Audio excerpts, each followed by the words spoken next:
कर्मचाऱ्यांचे हक्क, सन्मान आणि कल्याण साधण्यासोबतच शासनाने त्यांना प्रशासनात समान दर्जा दिला आहे। त्यामुळे कर्मचाऱ्यांनी कायम सकारात्मक दृष्टिकोन बाळगून आपली जबाबदारी पार पाडावी असे प्रतिपादन करत मुख्य अभियंता ज्ञानेश कुलकर्णी यांनी महावितरण मधील दिव्यांग कर्मचाऱ्यांना दिव्यांग दिनाच्या शुभेच्छा दिल्या। विद्युत भवनात 3 डिसेंबर हा जागतिक दिव्यांग दिन साजरा करण्यात आला। त्यानिमित्त मुख्य मार्गदर्शक म्हणून ते बोलत होते। यावेळी कार्यक्रमाच्या अध्यक्षस्थानी अधीक्षक अभियंता दिलीप देवहाते, सहाय्यक महाव्यवस्थापक रुपेश देशमुख, उपमुख्य औद्योगिक संबंध अधिकारी मधुसूदन मराठे, कार्यकारी अभियंते प्रदीप पुणसे, राजेश माहुळकर, अमित शिवलकर, अनिरुद्ध आलेगावकर, रवींद्र चौधरी, संजय सराटे, अमित बुटे, उपविधी अधिकारी प्रशांत लहाणे, वरिष्ठ व्यवस्थापक विजय पचारे, व्यवस्थापक कल्पना भुले, अज्ञेश क्षीरसागर, अतिरिक्त कार्यकारी अभियंता विलास शिंदे, बिपिन श्रीराव आदी उपस्थित होते। कार्यक्रमाची रूपरेषा आणि पार्श्वभूमीची माहिती प्रास्ताविकाद्वारे उपमुख्य औद्योगिक संबंध अधिकारी मधुसूदन मराठे यांनी मांडली आणि कार्यक्रमाला एका सूत्रात बांधून उपस्थितांचे आभार सहाय्यक विधी अधिकारी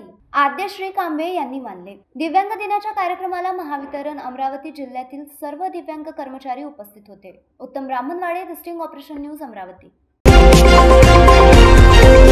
द स्टिंग ऑपरेशन न्यूज, सत्याचे दुसरे नाव, अन्यायावर लेखणीचा घाव।